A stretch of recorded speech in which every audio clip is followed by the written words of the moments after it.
Welcome to a brand new wave, drowning out the noise that's tame. Liberty whispers through the brave, breaking free from every chain. Nullify the rules they crave, crypto beats that pave the way. Anarchy with minds that's safe, algorithms new dawn today. Out of bounds and out of sight, building futures pure and bright. Escape the grip and win the fight. Welcome into the legacy ride. Beyond control we take a stand, casting off the iron brand. Freedom flowing through our hands, revolution's our command. Decentralize the way we plan, all together we expand.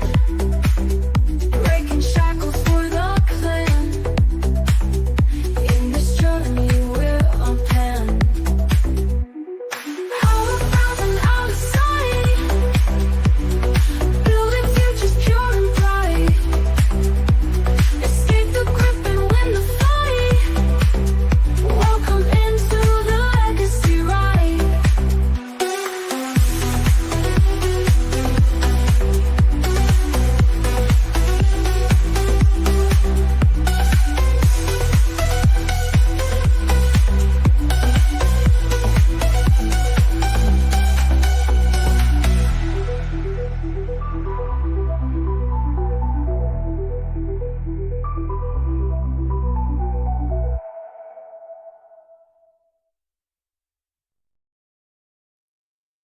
We're here. Welcome, everybody. Where am I? We're in the matrix. We're in a vacuum. Podcast. We're on the fringes of outside space, as the Rugrats would have called it. So, Yeah, true. you can, and you can, while you're out there in that vacuum of outside space, why don't you go over to w.dg, use Legacy Right down there, scrolling at the bottom or the top, depending on what you're watching. If it's on mobile, and go get yourself some caffeine, some great caffeine. Yep. Wake up, Do not wake up, everybody. Dubby, or do Wake up. but don't tell. We didn't hear it from us. Whatever you do, whatever you do. Well, hello there, Lisa. Welcome. Yeah, but whatever you do, don't snort Dubby. And I would suggest don't drink the the grandpa's denture juice. Yeah. I forget what it's I've called. had enough in this work for one day. Thank you very much. I don't need to go that far. Welcome from all the way from England. Hello, yeah. So very, very good evening for Hey, what's Katie. going on? Actually, middle of the night for Katie. Actually, kind of a nightmare over there right now from a free speech standpoint. Yes.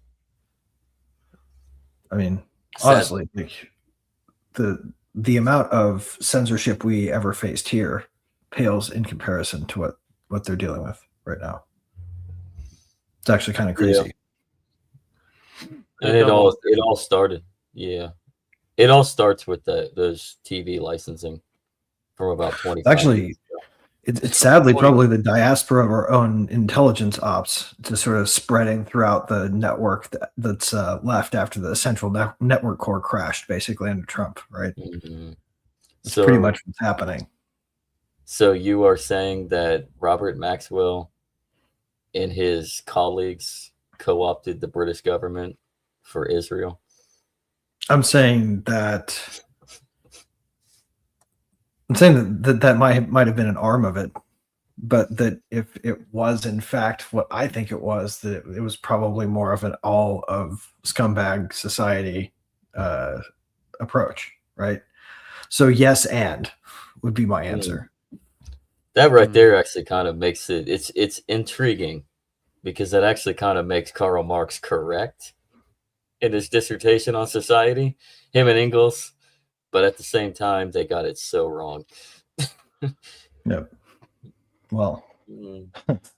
the Hey, hey, Guy Fawkes Day is long gone and past. but we can all all admire the spirit of the original comic that the more recent popularization of Guy Fawkes has sort of flown under, right? Like that view of a potential Britain almost seems to be the one that they want to build, It's which yeah. is a bit terrifying when you think about what the Finger actually got away with in the comic that they didn't have the heart to put on screen for the film. I mean, it's very interesting how movies. Oh no, I know you guys totally Frank, still celebrate it, and that's yeah, like a cool fucking yeah, holiday. Honestly, we yeah. should have more holidays about lynching public figures. hmm it's very interesting though when you think about it how certain movies can sprinkle inklings of truth even if they're trying to kind of distract you with their own little conspiracy Yeah. propaganda. But V for Vendetta basically predicted Britain in 2025. It really did. It actually predicted the whole world during COVID. Yeah, and see that. COVID during 2020, 2021, Britain just in general with all their free speech and Yeah. all their free Well, I mean, speech and laws and the EU's Digital holidays. Services Act and all of this stuff. It All this crazy nonsense, and also all of the sort of inverse crazy nonsense where there are people who are shouting freedom and then doing stuff like being okay with intergovernmental data systems being installed just because they're claiming it's there to fight illegal immigration, which is dumb. It's like saying that the digital ID in Europe was meant to, or in the UK was meant to somehow stop illegal immigration. It's not true. It doesn't make sense. You know, like, but so there's like ditto heads on both sides going along with sort of guiding us down the happy trail to mass surveillance hell. And we got an inkling I got of that. a plan. Yeah. We got an inkling. But I got a plan. We pretty much kind of got an eye opener to that for why the war in Ukraine is still going on. Of course, there's talks right now. I guess they're in another peace deal talk, and I guess the word of the wise of the news. I mean, Zelensky's open to elections again, but who knows where that goes? But the fact is like Ukraine really was a battleground for digital governance. I mean, they literally released it, the smartphone governance, a Fed now, basically. I mean, for what we refer to it here and what the Fed's kind of working on. But the system that we started trialing in Afghanistan. That too. Yeah, that too. It's very interesting how a lot of these endless wars kind of establish certain precedents. Digital identifiers. It's weird how like it all percolates into some form of agitating domestic violence and then ratcheting up security. You know, like whether it's aimed at agitating sectarian violence from right influenced people during left dominant regimes or left influenced people during right dominant regimes. Right? Like it seems to me that the levers that they're cranking are effective at creating the kinds of extremism they want in order to install a technocratic rule. Well, they've been at this for a long time. Of course, they're gonna, know how to push buttons and who to do it to and who to pass it through in order to get the results that they want. I mean, not to push back on Joe, but this has been going on since the Roman Empire.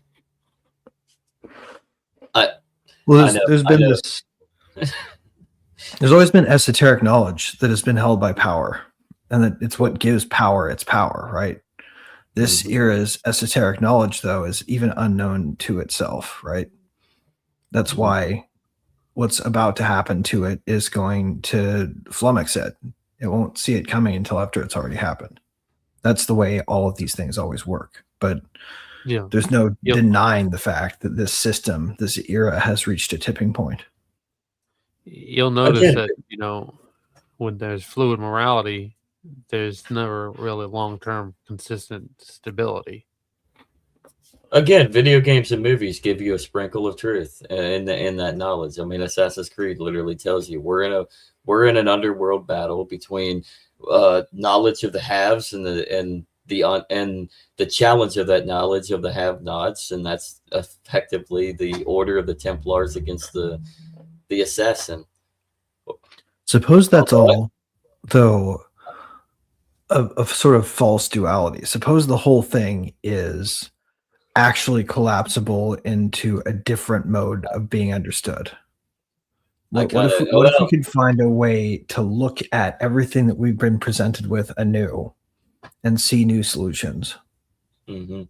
I mean, you'll be proud of me, guys. I've actually gotten back into video games lately, so I'm playing through Assassin's Creed 3, which is a terrible game. That was a terrible game. I love the revolution aspect, but the fact of the matter is like when I look at it, the powers that be, Assassin's Creed 3 kind of tells that story of the fractures that you're talking about there, Greg. I mean, and the fact that everything is collapsible, because when you play Assassin's Creed 3 and then go and play Assassin's Creed Rogue, you kind of see just how human the Assassin Order really is, and you also kind of start a lot, like kind of get that grandeur of where the Templars truly stand. Is like maybe the Templars have sort of a nestled idea of how the world should be shaped. They're just kind of confused, and maybe the assassins are kind of wrong. Like, we don't need chaos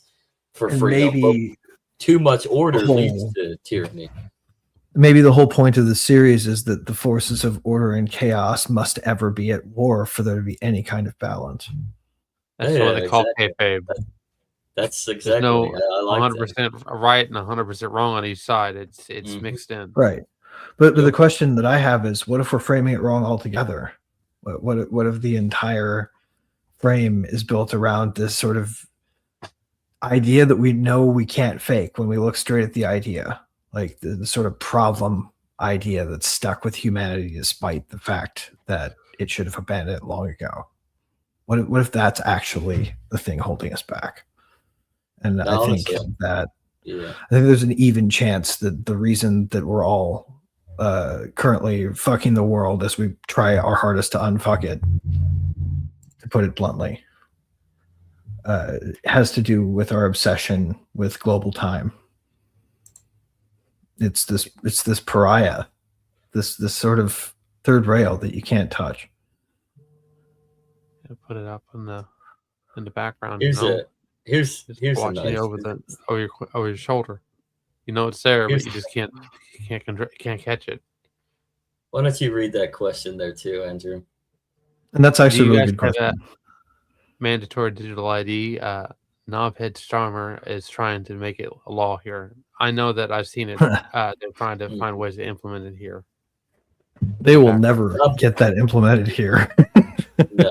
It won't happen. They haven't taken away our guns. Yeah. I actually, you know what? As much as we have close to 400 million guns in the hands of the populace, but surprisingly enough, there is a way for them to get around that because they have better technology. They have drone. They can just drone strike you. And two, out of those 400 million guns in the hands of American individuals, most of those American individuals are just sportsmen, and most of them really would not last in a battle between your government. Well, I mean, and there's also the fact that like most of what our ID system is going to consist of is going to be one-sided. Mm-hmm. We won't participate in our own surveillance. They'll just hide it from us and build profiles on each of us. That is actually more like what will happen here. It'll be kept secret from us that we've been ID'd to the level that we have been. Yeah, that's why the next revolution is a digital one, not an outward violent one. I mean, if we want to go violent, then I'm sorry, gun nuts, you're probably going to wind up dead, and so is your families, because many of you don't. Going violent is not the answer. That's Yeah. what they Everybody- want, man. That is exactly what they want. Yeah, and that's the whole point. I mean, the reason is they've been the federal government understands this point, and that's why they've built an apparatus internally of a standing army, whether you want to call them that or not. That's why you have large scale standing army of militarized police. I mean, they learned their lesson from the Civil War, so they know they have to have a standing army ready. And and so now that we're in the modern age with digitization and technology and the internet and blockchain, we need to utilize that, because I think the revolution is agorist, not violent. We can't have 1776. We have to have 1971. Samuel Conkin. Right. We need to have, for the first time in a long time, a right to refuse. Mm-hmm. And then we need to make use of that right in mass. Mm-hmm. Not in my name, right? Yeah, exactly. Because who wants, I was thinking about this today. Who wants nobody wants to be a lawbreaker. Everybody wants to fucking follow the rules, but following the rules means sending money to, at least in fraction, like cluster bombs to Ukraine to be seeded into future playgrounds, for example. Right? Like, this is stuff that I don't want my money going to, frankly. Like, if somebody was like, hey, you want to get in on some cluster bombs and we can send them overseas?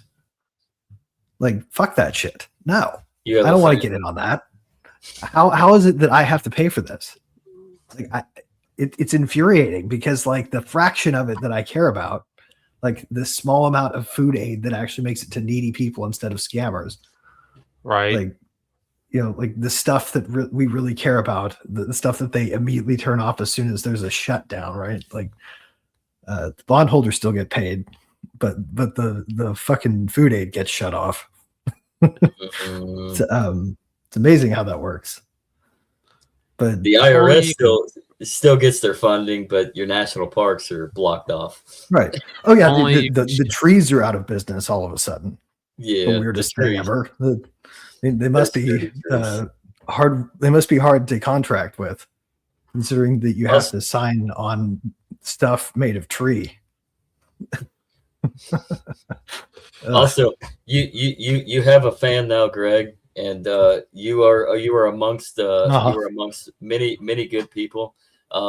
You are now amongst Click Tight on Katie's Wall of Fame. Appreciate it. Sweet. Inside joke there. Click Tight. Promise. Actually, check out. Not to let that go to my head and still say stuff to make you wish you hadn't said that. But also probably stuff that makes you wish you had continued to say it.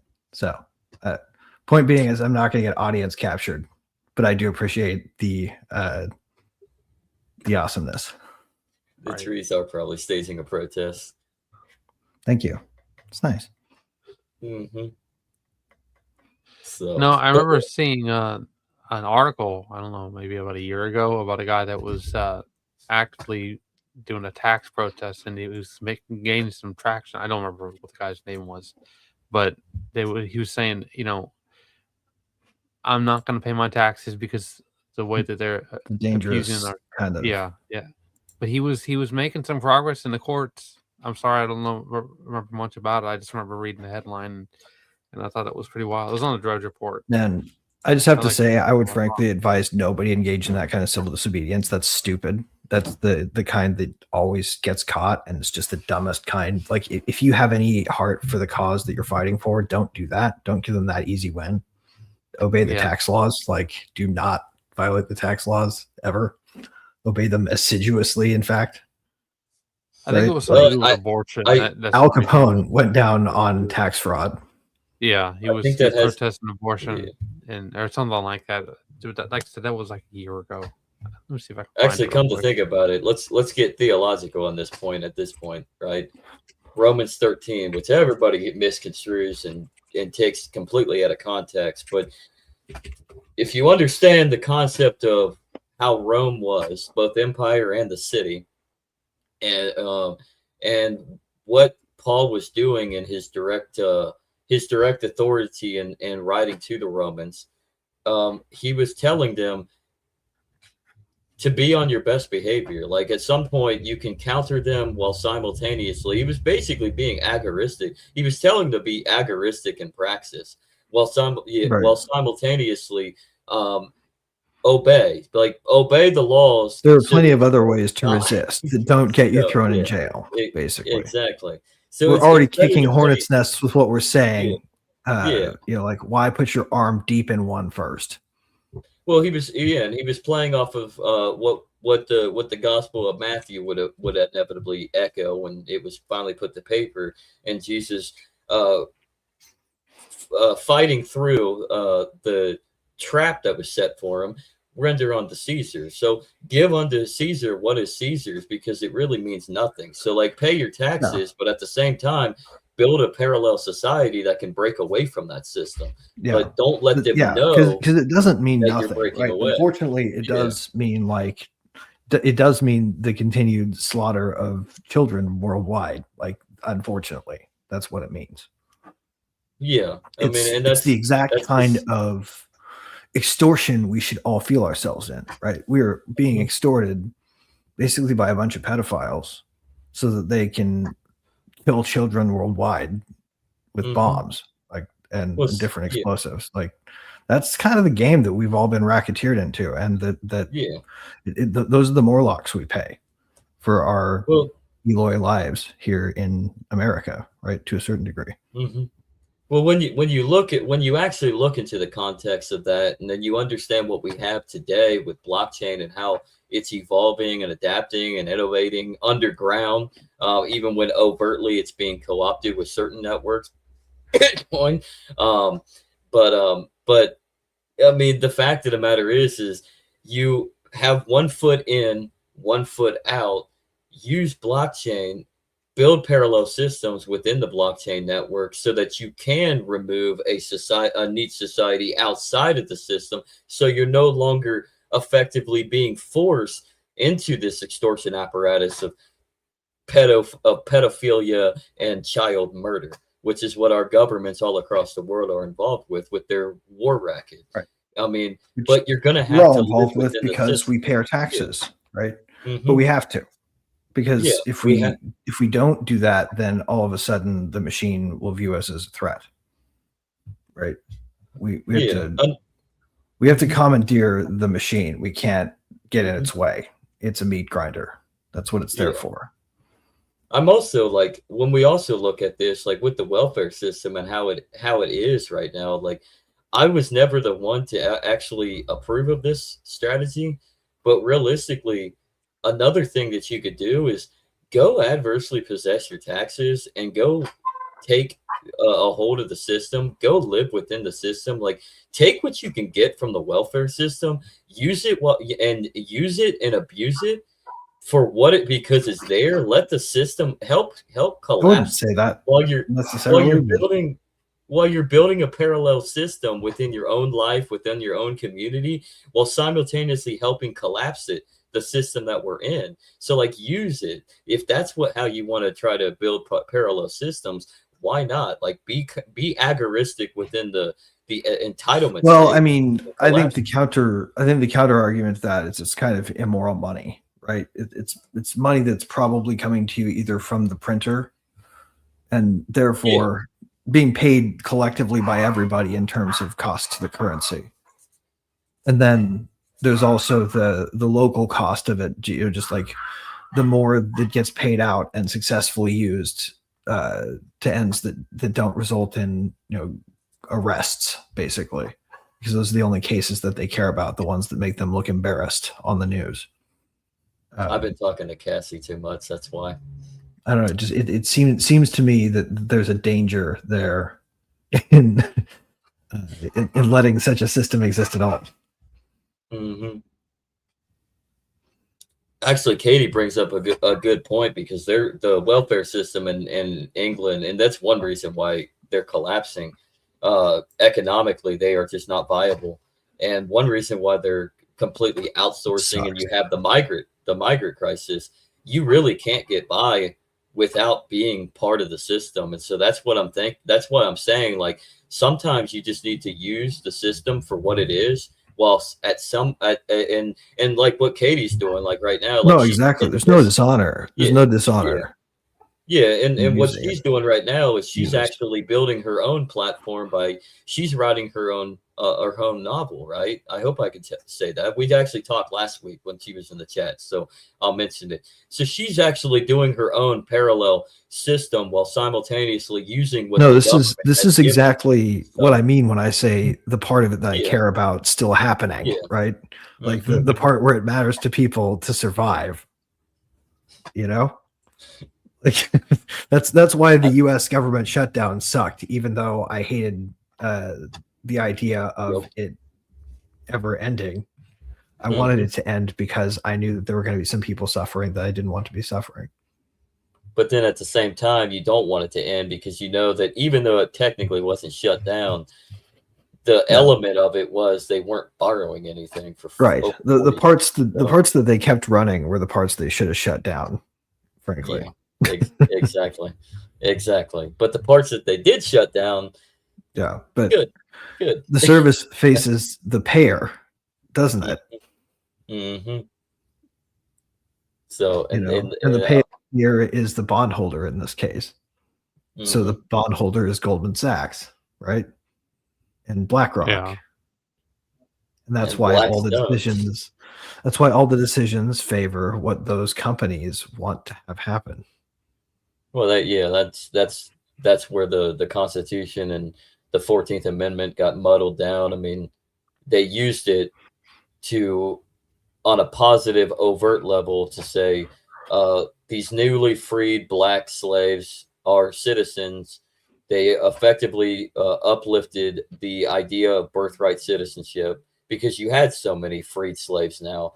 You had to recognize them, but then it got co-opted through the courts and great corporate lawyers being able to argue personage to corporations starting in the 1870s and leading up to the 2012 2012 decision with Citizens United and so on and so forth that promotes this corporate oligarchy society. And so now you have corporations that run amok and everything runs with money. And then of course that 14th Amendment truly, with the National Bank Act signed in 1862, truly set up the system that we have today with the fiat currency and the going off the gold standard in 71 and the destruction of Bretton Woods to renew it under a new Bretton Woods. And then, of course, 1913 before that with the Federal Reserve Act. And then, of course, what Coolidge did in the 20s. And, of course, the new Bretton Woods was just about as toilet paper as it was printed on, right? Like, because nobody fucking cared about the new one. The new one was basically like,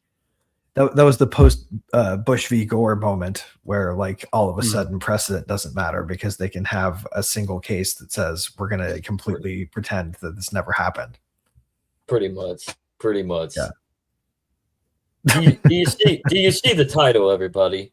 We're thinking like Einstein here. Trying to. And believe me, we'll have the towards the end of the show we'll have the nice surprise for you that goes into physics.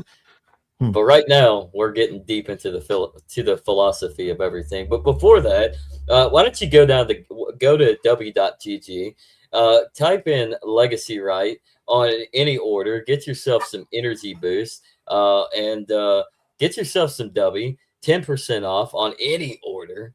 Any order. It's not just your first order, it's any order. Besides like certain like name, like base name brands that they might have, but most of the majority of the orders you get 10% off. Go get yourself some W and stay wired. Yep, and don't snort it. Don't snort it, don't inject it, don't smoke it, Sean. I can't find it. I'm looking. I'm all the way back in 2020.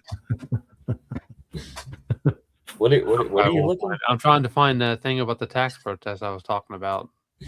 Which one? There were many. Well, I realized that, but the guy who was was trying to fight it to the courts. The Tea Party. Was he a Tea Yeah, Party right. guy? You probably have to go to I- like. I'm on Drudge Report archives, so I have a way to search. But You should do. See, everybody. W is great for if you're a gamer, a podcaster, a student, or just basically have insomnia, and you don't want to crash, and you want to be woke up. W. Nice. yeah. See, this is That's right here. That's the cliff, man. Mm-hmm.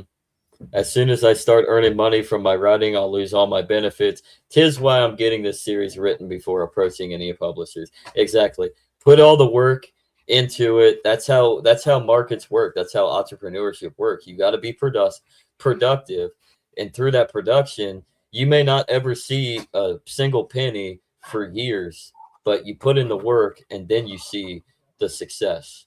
Yeah. But at the same, but right now you live within the means that you can. That's actually how you gonna have to there's a lot of resources within everybody's reach that they can use. Right. I mean, I know guys that when I did Uber back in 2016, 2017, I knew dudes that were like driving for Uber at the time that were trying to set up their own side business in construction. They were driving Uber full time as they were trying to set up their businesses. So like even like gigs, like using the app gigs, like that's another it's a situation that you can do. You can strive to build up a business repertoire on the side. Those used to be easier to do that with. It was like back in 2016, 2017, it was easier to utilize like Uber and while you're doing a side gig. And then you had 2 gigs to fall back on. Now it's a little hard. Now you got to use the old noodle to try to figure out and brainstorm what you want to get into. So it is a little more difficult now, but you can also. But there are a lot of opportunities to be had out there. One is if you're a great influenceable person, you can jump on X and skyrocket a viral tweet. I don't even care if you want to get 7,000 shekels for Israel for some bullshit. Who cares, man? Take that 7,000 and go flip it and invest it in a side business. So use Israel's 7,000 shekels for your entrepreneurial pursuit. Does if it helps you. Mm-hmm. William says side gigs suffer from saturation and poor economy that kills, and that's the problem with it. Is too much saturation. They also stripped it of its true benefit, right? Like the surge pricing thing that people used to not complain about, but the media complained about a lot. Mm-hmm. Right. Like surge pricing just meant the service is busy. If you aren't really that in need of it, then come back later. That's what it says. Exactly. And I remember like when I did Uber back in 16, 17, like I was making bank actually. I was probably making anywhere between like on a bad week I'd make like $500 to $700. That's if I really just didn't want to work. And on a really good week, I was making like $2,000 just driving. And that's like if you sort of figure out when surge times were going to be based on local events, then you were ready to go when the money was good. Yeah, that's how I worked it. That was the game back then. My day to day, I'd work like 5 days, mainly in the morning. I'd work just the airport. I would literally just work the airport, but then I'd come out on Friday, and then sometimes Saturday if there was an event, but always Friday just because of Thursday and Friday for the bar scene. I would go out in the evening and stay out till like 2 o'clock, 3 o'clock in the morning for them surge pricing.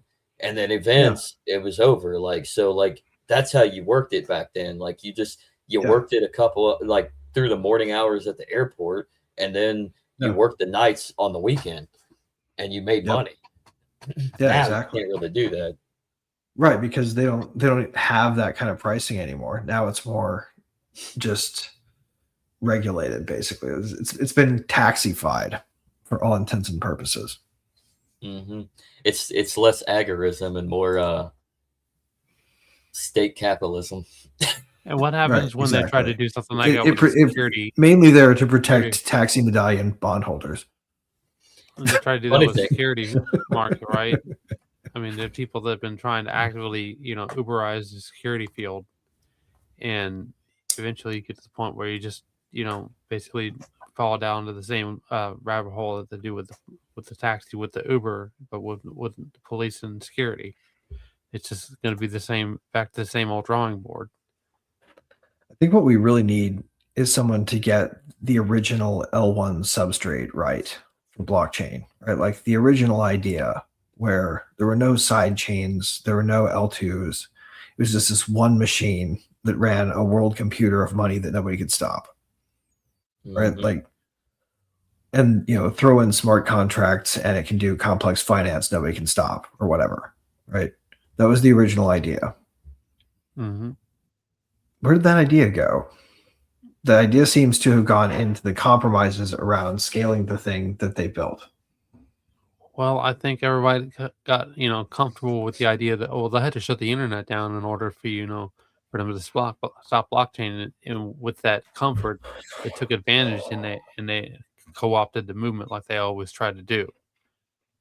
At least, but you also have to shut the internet down to stop X, but that doesn't make X decentralized either. No, it doesn't. But you can make X decentralized. It just might take some time. Yeah. I mean, there are alignment choices that have to be made with the current blockchain ecosystem that already compromise it.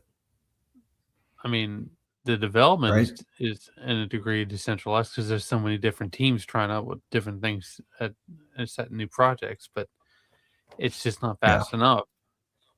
I mean, and it's going pretty quick. I'm not gonna lie, but I mean, it's still compared to what we're facing. It's a mountain and a molehill. I suspect there's an actual architecture that would work. One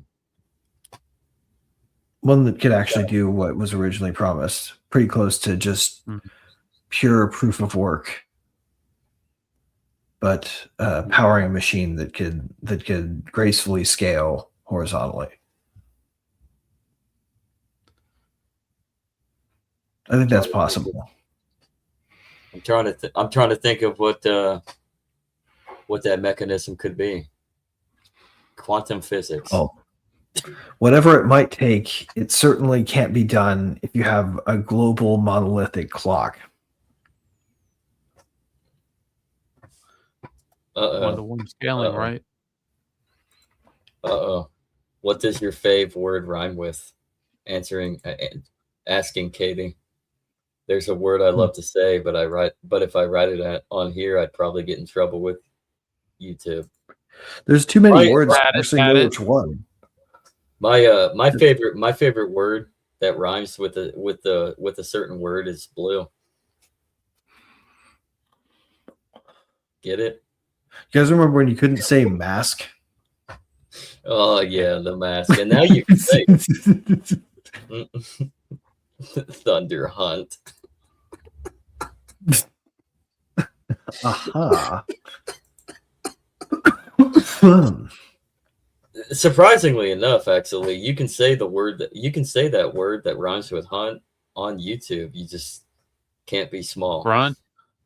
Grunt. Okay, got it. Right. Grunt. It's grunt. Blunt. Brunt. Front. Blunt. That one's for Sean Collins, everybody. So Buds in Reality at 7, or I think, is it 7 p.m. Eastern on YouTube. Is he touching grass right now? Probably not. He's probably touching a bottle of whiskey and a gummy. That one's for you there, Sean. Oh, Thunderbunt. We were talking about baseball. I get it. Yeah, I get it. Thunderbunt. Baseball, I don't know. Baseball might be dead. So, Greg, what if all the AIs had a single portal to all the other AIs? Everyone earned from bettering their lives with AI and was paid by all the AIs. That would be neat. It sounds like a neat world. The question is, what does that mean, right? Like, to me, when I hear AI, I hear several different things. I hear LLM. I hear some of the intelligence they're actually putting into the self-driving cars, which is pretty lifelike in reality. They're kind of getting closer to what they should be doing there than anything else. And then there's the agentic people who are trying to hook LLMs to essentially gaming grids, where you penalty reward movements across some kind of multi-dimensional landscape represented by the data, and the thing will home in on a strategy that lets it solve your problem kind of persistently, right? It's not a bad way to build a machine, but it will make it feel like it has kind of a soul to it that it won't actually have, right? So it'll be good at doing tasks that you leave it to, but it'll still, at its heart, be just an LLM that's getting fed prompts by a recurring game world, which is not what a human is, right? It's not a brain. It's not a mind. So to a certain degree, we still won't be unlocking artificial intelligence with that. We'll just be coming up with like a simulation of intelligence that gets a lot done. So from that sense, yeah. But could you utilize that ability through creating even simulations of intelligence, create a system based on UBI, sort of in like a replicator Star Trek idea, so that you could have a post-labor economic world? Absolutely. Mm-hmm. Oh, absolutely. To the extent that anybody's particular, so like everybody who has played around with AI has tuned one to themselves, right? Where they talk to it and it sounds kind of like your own inner monologue to a degree, right? Yeah. Because that's ultimately what these things are. Is they're great fluency mirrors. They reflect back your own ideas.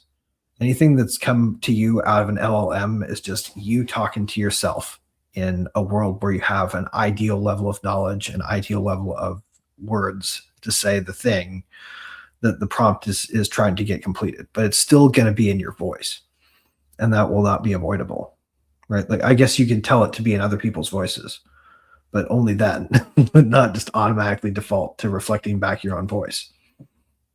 Echo chamber. Yeah, exactly. It's a very, very good parrot, a very, very smart parrot. Yeah. Now, to co-opt off of that, and I see the conversation that Katie and William are having, I'm not going to bring them up. Self-driving cars, how do we get it into the psyche of society to understand that it could be possible, it could be safe? Here's the thing with car accidents is most people die in car accidents because they hit an object on the side of the road. They fall asleep. Mm-hmm. They hit something immobile. They run into an embankment. They run into a tree. They run into some bullshit. They run into a wrecked car on the side of the road that ran into something else. I mean, people die when they hit inanimate objects way more often. Like, even just going into a steep ditch will be a collision if you're going fast enough, right? That's how most people die in car accidents. And self-driving cars are already proven to keep people from doing that, like, to a high degree. Not even just self-driving, just the self-sensor. Yeah, just like autopilot on the highway, like the old 2018 version of autopilot that doesn't even do city streets. Mm-hmm. Far safer than. In fact, I've experienced that thing keeping me from basically falling asleep at the wheel. Before I rented one for a trip to Denver, and damn thing saved my life. Yeah. I mean, as far as like regulations go, that is probably holding up the technological innovations. Self-driving cars would be amazing. I mean, to actually get it out there into the scope of things with the regulations. I mean, you got the reason for all the regulations is you have all these lobbying groups from all these big energy companies, as well as the big tech that are kind of. And I don't think the regulation around them is insane. I think that it would be insane to let them run experiments on the streets without having proven that they were basically safe, right? Like, that would be nuts. Yeah. No. Yeah. and I can see the reason why people would want that. I don't necessarily think that you need federal people to figure that problem out. Like that seems more like a local authorities can figure that out with the people doing the thing kind of situation. But to me, the idea that we have to make them perfect before we use them is a problem, because the second they're a little bit better than people, they're saving lives. Mm-hmm. What do you think of this one right here? Like the ability of these technologies, these computer systems, and this tech being hacked and causing accidents. It's a problem we got to worry about. Mm-hmm. We have to. I mean, we definitely have to. We have to really be aware of it from the start, because it's going to happen. It probably has already happened to a certain degree, because car systems are open. I don't know if you know this, but they're like radios at all 4 of your tires right now, basically just broadcasting open channels that can be infiltrated by people driving close to you. Like, that's your current car if you bought one after 2010, but before. I think Tesla has a more secure system, but just a little more secure, not that much more secure. You know, it's kind of a mess, actually, how hackable cars are in general. This is so yeah. There's a problem with the whole thing, right? Like this, especially when you can hack AI by presenting it with certain visuals. This is actually another provision in, say, a lobbying group, right? The manufacturer. I can imagine a code injection attack triggered by a QR code that causes a self-driving car to access an internet site and download an exploit package, for example. Right, that would cause it to drive its occupants to some location I told it to. The problem I have with, like, say, the government intervention, and William brings it up right here, is the fact that you have laws that are now on the books in several states. That's fucked up. That police can hack in. They can. It's not really hacking. There's laws where there has to be a specific protocol in the system to where you shut it down. You can easily shut it down. But real security, if we were looking for real security from our government, what we would be having them do is disclose the security holes they find as they look for weak spots. Yeah, rather than a back door that just shuts it down and puts the single mother and her they should be reporting that to manufacturers so those holes can be closed, is what they should be doing. Yeah. That would actually be making people safer, because then it wouldn't be hackable by just anybody. But of course, what government wants to do is they want to erode your rights as a human being and your right to free association and free travel and your person, and put a mother and her 3 kids in her SUV on the side of the road, waiting for a cop to show up with. It's always been a hammer, right? Like, it's always been a hammer. The tool has always, in fact, been a hammer. It does what it does when you point it at a problem. It hits a nail, right? And if we are going to use government to solve problems, we have to recognize that most of what it accomplishes is at the barrel of a gun point, or the point of a gun. Well, actually, power shapes people's, perspective of what their rights are. Right. Actually, but ultimately, it comes down to do you want to keep your store open? Okay, because we'll come in here with guns and shut it down if it's a pharmacy and it's not compliant or whatever, right? Like, I'm actually they won't let you just run it. They'll come in with guns and shut it off. The market's going to dictate. The market's going to regulate itself in some capacity, even whether it's forced to or not. But the fact is like people losing jobs to self-driving cars. I think that's a net positive, because honestly, look at the retards that are on the road driving the semis. And it's not just foreigners. I hate to break it to you. It's a lot of it's just a bunch of stupid guys. Yeah. They have stories about truck drivers who use like the Google Suppose though the drivers own instead the fleet is the thing that I would say to that. Yeah. Suppose the drivers own the fleet. Suppose instead of having a job driving, you own a car that drives. I was actually, speaking of that, I'm going to go back to my Uber story again. I met this other dude who was actually a doctor on hiatus. at the time, and he was doing it. We were actually, he ended up like disappearing, but we actually were like planning and brainstorming a partnership, a business proposition with each other while we were doing this. We'd sit at the airport and just plan. We never fruition, but we were thinking about starting to. We wanted to get a bunch of like little like those taxi vans. We wanted to get a couple of those, start using the Uber app, hire people, and then like start like shifting, like have shifts out on a single account where people go out and actually work Uber, and then we just split it amongst employees. Like we would get our cut, and then we gravitated down towards what they their labor incurs for what they've been doing. So it never fruition, but we were actually, but it was interesting you brought up fleet, because me and him, we spent a lot of mornings like sitting like for 2-3 hours in the middle of the day when the airport's really busy in the lot, but there's nothing coming in yet until about 1, just plotting, figuring out how do we utilize this Uber thing. I mean, think about like this, like right now people go out and take their own cars out. What if the car just goes out for you? Right? Like that's a lot. Then you might spend the resources to get a second car going, right? Because if you can anticipate the need for it, then you can probably borrow to get it on the basis of an expanding business, right? So you can probably have an entire new small business loan ecosystem in just buying automated capital. So people will probably be able to get loans really easily to get like another humanoid robot or whatever. And imagine a lot of early microfinance going on around this, right? Yeah. This is the world where human beings, instead of big corporations, own the fleets of things that run the world. We can already have they can be coordinated with software into an army of labor, right? Like you can send your 2 or 3 robots off to join another 50 on a major construction project. I mean, we already kind of have an inkling of that with a human force when it comes to like the small loans, but it's direct. Like Amazon and its Flex Fleet are all basically independent LLCs under the Amazon bill.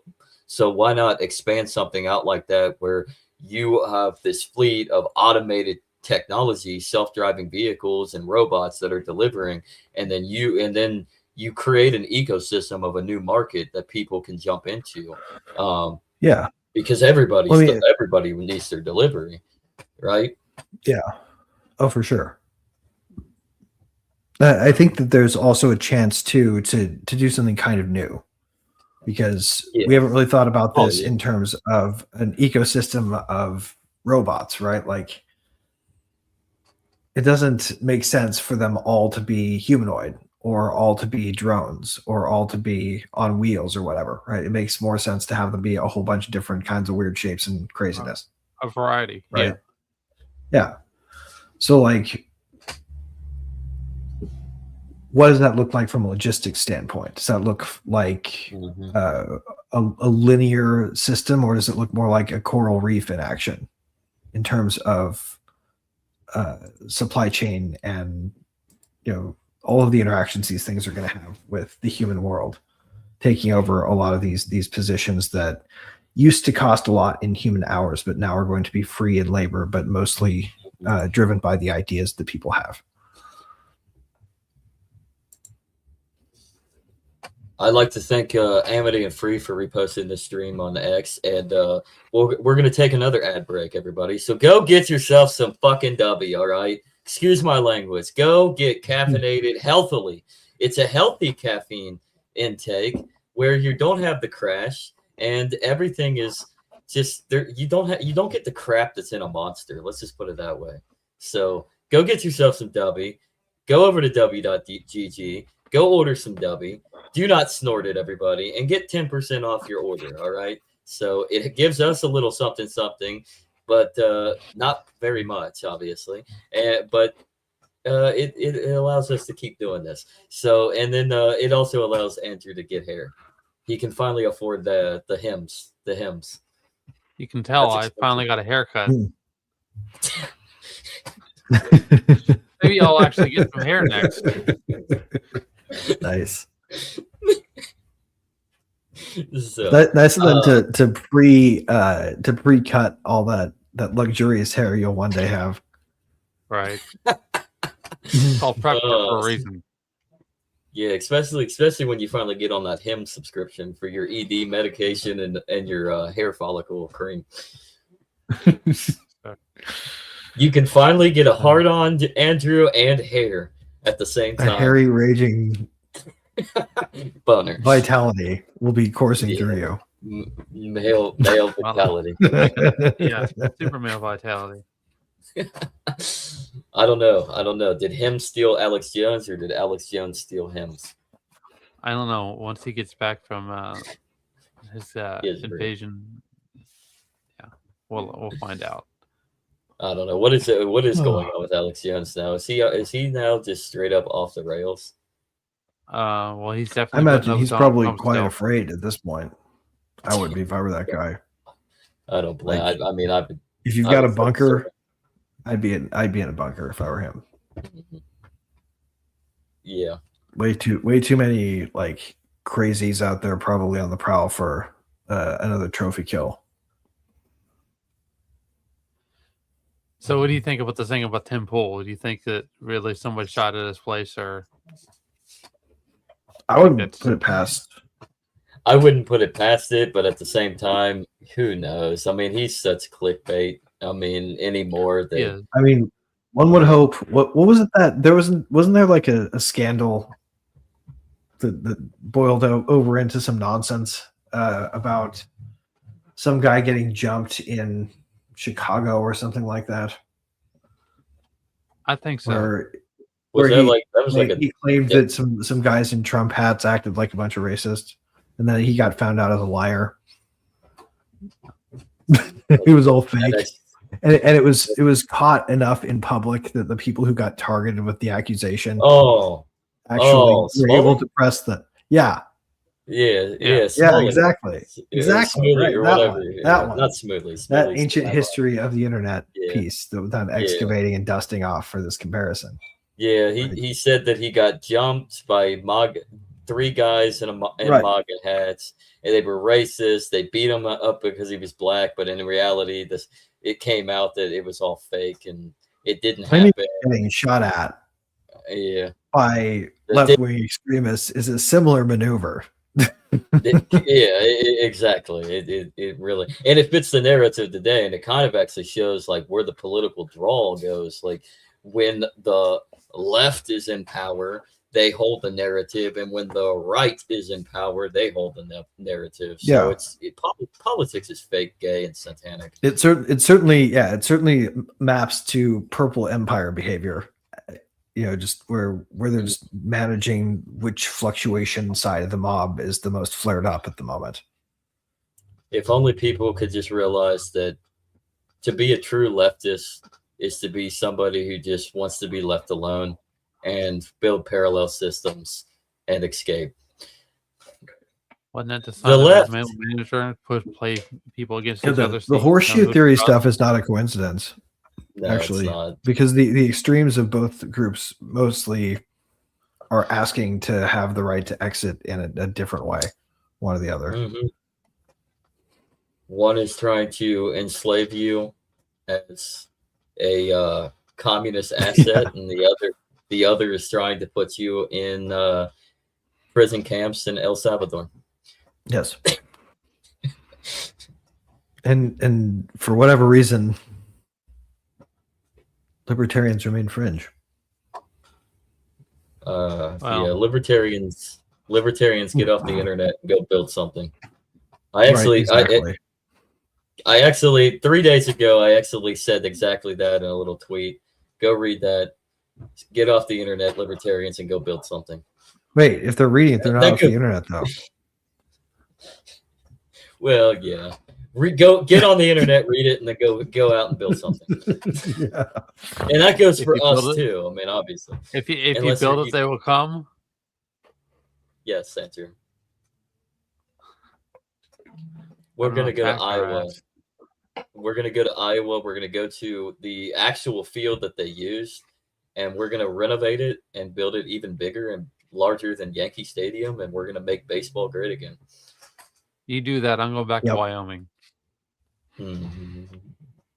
I'm going to Colorado, homie. I got homies there. I got family that lives out there, but I never talked to them. You got family in Well- Colorado too. Yeah. Well, they used to live in Ohio, but they Yeah. went out there to work.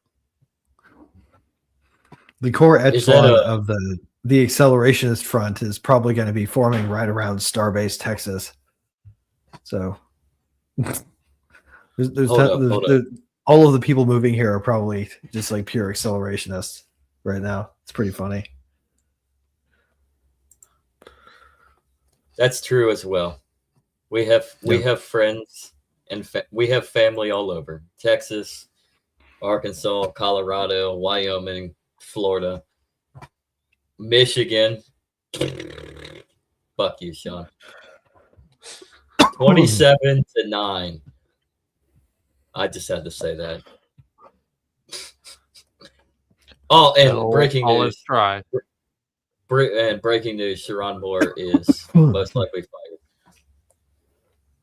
Goodbye, Sharon. The interesting thing about being on the fringe of all the stuff, on the outside of it, where everybody who's listening to this is, right, is that we're the ones who they used to convince by keeping the system boxed in to just a bunch of options. We're the ones who they used to sort of force a false choice onto, and then society would crumble the way once they convinced enough people who were outside of the influence sphere were influenced. What would naturally happen, right? The cascade we're setting up by just being here, not being on their message, is already a victory in the making. Well, I mean, it's not built on a solid foundation. Their narrative, it's built on, loose ties and trying to maintain a sense of morality and, virtue, but it's just, it's not consistent. It's always going to fall apart. Right. It's on quicksand. For sure. But if you're out here, you're one of the ones that they used to just convince by not having any more than 3 channels. But Yeah. you were the ones that they had to convince. Still are. Yeah. It's a losing game. That's why Speaking we of- always win. Well, speaking Because the right of side, the right side of history is made up of all the people who get it right. Well, speaking of a winning strategy, because we're at the top of the hour, couple 3 minutes past the top of the hour, so I think it's time to probably start wrapping up. Because we all know that nobody wants, as much as we want to continue, we know that everybody likes to go to sleep after the first 30 minutes. The surprise that we were going to do that we announced from last week, Greg, that you showed us backstage. We should show everybody the inner workings of what quantum physics can do for the reality of everything pretty much. You mean the code pen?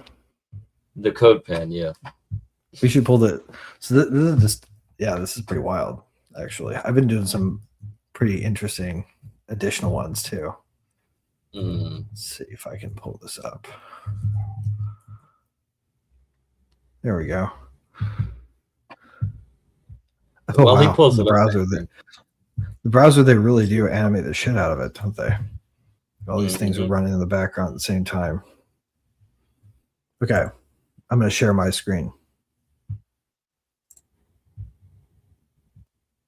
Should be able to just share it, but I'm prepared. Can you see it? Oh, yes. So interestingly, I'll give a guided tour. It's interesting. This one, there's a clock that's set to just like count seconds locally in the browser, but the pulse is timed entirely by the math of this. And what you should notice is it's perfectly in sync regardless. That's pretty dope.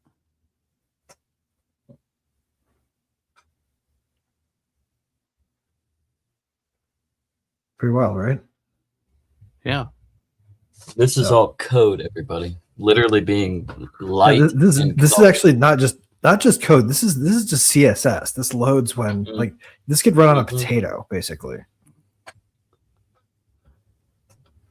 It's fascinating. I mean, Yeah. a potato. Okay, As so- long as you can learn how to regulate those microwaves, you could basically use just about anything, and you have unlimited energy. Effectively, So I was just playing with some different like theoretically. this one's kind of amusing to watch. Again, like Go with the flow. 20. Actually, this one gets a little bit up there in the CSS territory. This is like 100 some odd lines of code. It's pretty wild, right? Yeah. Okay, so let's try.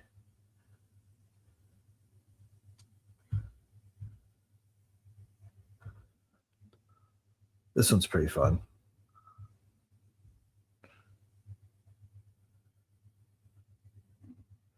So that's just like the last one, but straight line. Yeah. Each one's just slightly out of phase.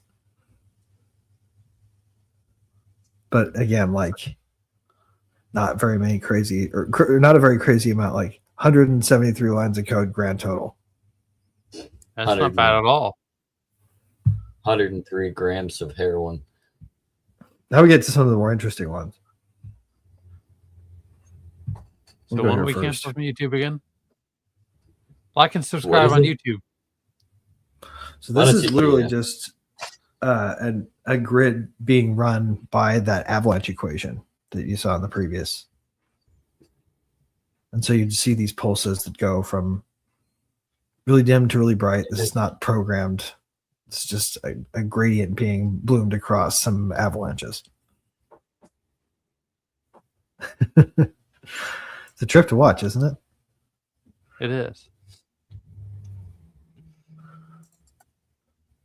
This is how many lines? Let's say, yeah, If you 45 want more- lines of code, roughly.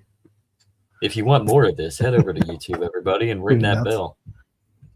This one's pretty cool too. This is my favorite, actually. I was saving it for later. It's better if you zoom out because you can get some like 3D effects with it. Oh, that's dope. Not a trip. Yeah, this one I like. This one you showed us last week when we went off air. I mean, it's just amazing how condensed it is and the way that it just flows. It's literally like a slug. All like that slug. from That one reminds me of when I was a kid and me and my brother would go out after a nice rain on a 108 warm, lines of humid code. day. Not bad, right? So for Not bad for 108 lines, CSS. but for 108 lines of code to make me remind myself of having slug wars with my brother. Look, I can't hear you guys. I should probably hang on. Uh-oh. He'll be back in just a minute. He's probably just dropping Wait. his signal and coming back. Uh-oh. So Andrew, what do you think about that? What do you think that what Greg has shown us, what do you think that does for us in the scheme of things in this world? Especially Well, I mean, energy. if you can be precise in what your goals are, you can reach a lot of different things. And I've always been kind of interested in how programming works and just what you could get away with. They call them killer app, right? You can do a lot of different things with the limited amount of resources. And I think that's what So- Tesla promoted. If you Tesla can scale up, can- if you scale up from there with being conservative with your resources, you can accomplish a lot of different things.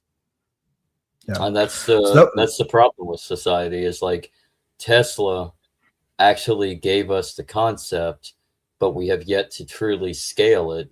And we finally can scale that concept up and find something viable in it. So Yes. Exactly. So I don't know how much of the audio you guys were able to catch because my audio cut after a little bit there, and I We- lost track of everybody. We heard you, so it must So have you been were on able to your hear me side. going through that stuff. Yeah. Okay. Yes. Yeah. So I hope. Cool. Yeah, and if me and So- Andrew, I hope everybody else was able to too. So I think we all heard you. It sounded like you just your old You're Mac. taking crop on your end. Yeah, your old Mac is finally showing its age. Yeah, no, I think it's been showing its age for some time, but nonetheless, like that was on my Mac running an absurdly simple bit of math that just requires you to know the coordination number 13.81, and you can coordinate roughly any system that uses avalanches to do kind of avalanche engineering. And it sort of just works. It's the damnedest thing, because it really shouldn't work. Like that shouldn't form the kinds of complex order that you're getting from it. It Right. should collapse into chaos. By any other metric, it would. Like you have to dial in the coordination number and control that in however you have to. Like in a neural net, it means wiring in lateral decision making capacity across spiked neural networks, which is not an obvious thing to do. Yeah, it's okay. You're not the only ones. Right over my head. It's okay. Like there's a whole bunch of ways this is going to apply. The point is, there's a whole bunch of ways this knowledge can apply to make things that haven't been working all that well for us start working a lot better. Well, I think William said it best. Less code equals less energy. So Yeah. more code means more energy. Find a balance between the two, and I think that's what this concept is you're trying to find a balance between what code can you implement for what energy source. Go ahead, Greg. Well, the monolithic global clock has been an assumption in computing and therefore in control software since the beginning of both, right? If at a certain point the requirements of that global monolithic clock get in the way of the requirements of some of the things we're trying to build working properly, how do we build them in a way that still makes sense? I think it's going to be the next big engineering challenge. How do you re-architect around the idea that time isn't as simple as that, and it not only that, but it costs us energy to reduce it to that in a way that we pay a higher tax the longer the monolithic clock runs. Well, at a certain point, we run against a wall where we have to answer a question like that. You know, Exactly. and Or we fade as a civilization. Like, derogatory. I imagine a lot do when they run into this. That's what Greg is here for. I don't know what I've done.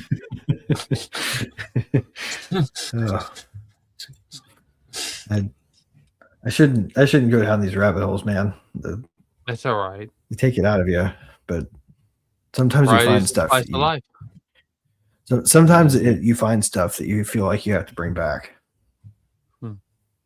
and I think this is one of them. So for what it's worth, I've done experiments that we haven't even talked about yet that confirm a lot of this stuff. Interesting. And moreover, it's going to enable us to do some really even more amazing shit that we're going to keep pushing out as we go. And of course, always in the spirit of science, we're going to be testing to make it fail, right? So every experiment we do is going to be designed to prove definitively, if the experiment fails, that our theory is wrong. So every time we put something to the test, we put it to the test for real. It's not glorifying in the rightness of our idea. It's trying to find all of the points where it predicts things that shouldn't happen, that we can access and poke. And if we can access and poke them and they happen, even though they shouldn't happen, then we'll not succeed at disproving the idea. But we'll keep trying to disprove the idea in all the ways we can think of. And then maybe we'll get somewhere closer to something we can call true. And that's why we call it the Demon's Core. Yeah. Well, with that, everybody, if you'd like to go down more rabbit holes, join us tomorrow at 11 a.m. Eastern for World Blockchain Roundtable, live on YouTube and X. and we're going to go down the rabbit hole of time machines and blockchain. Sweet. Wormholes. It's apropos. Blockchain wormholes. So we're going to combine Bitcoin with Star Trek mythos, basically. Yep. And anybody with a stomach for pre-release research out there too, I've got some that anybody who wants to read it is welcome to read. So, audience, just give me a shout. You can find me on X, Design Heretic. I'll send you a copy of what I am currently working on. Cool. So, Design Heretic, DM Greg, at Design Heretic. Get with them. Learn some stuff, get some resources. He's willing to provide. So, and then as for us, let's do some plugging. World Blockchain Roundtable, obviously tomorrow at 11 a.m. Eastern Standard Time. And if you want to escape the realm of reality and get a nice little weekly timeline cleanse, join. Although it may be Wednesday soon. Wednesdays at 8:30 Eastern. But Monday at 8:30 Eastern is Technically Trek. If you want to dive into Star Trek and what is technically Star Trek, episodic woes and exploits and discussions, as well as much more lively interaction, which you can actually join as well. There's always a link. Go check out Technically Trek every Monday at 8:30 p.m. Eastern. And then don't forget, and in about less than 40 minutes, the man of the hour, that filthy Wolverine from south of Detroit, Buds in Reality goes on air. So don't miss Buds in Reality every Wednesday, so long as he has a guest at 7 p.m. Eastern Standard Time, live on Rumble, X, and YouTube. So, and don't forget to go get yourself some W with that 10% code. Scrolling down at the bottom or the top, bottom or top, depending on where you're rolling at. So, because Andrew needs hair plugs severely. Yep. So, anything else for you guys today? No, just don't snort the W, and we'll be cool. Yeah. We don't want to get reports that you going to the emergency room for a joke or a meme. But I mean, weird things happen before.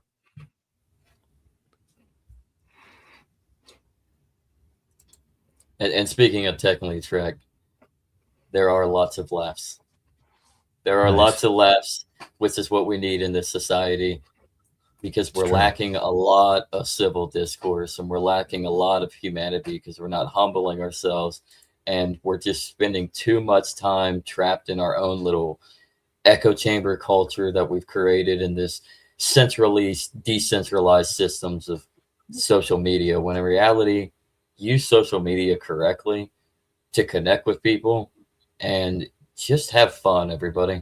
Just have fun. And so break the algorithms of life. Make stuff.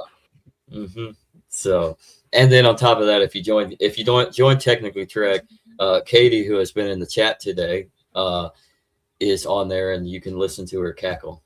That's always hilarious. You might even get a surprise back, Katie, as well, because her camera likes to do weird things and flip her upside down and zoom in on her, and it's pretty hysterical. You will get a laugh. So, anything else, fellas, that we want to dive into?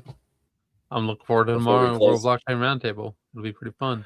Always is. Yeah. Just congratulations. Yeah, keep fighting a good fight out there, guys. If you're over in a less free speech zone, man, we're with you here. Unify, unity. It's time. It's time to take. You know how the left used to have the old school liberals used to have the think globally, act locally. Or we need to take that slogan back. So shout out to Two Free Mike on that one. So we need to think globally, but act locally. That's how we get back to this mindset. So because we're all in the same herd, we're all striving to work to better our lives and our societies and our communities. We need to understand that the world is huge, but locality matters because community and friendships and relationships matter. Because that's how we expand. That's how we expand globally. So, I mean, it's never been so much more easy to expand globally. So, I mean, we got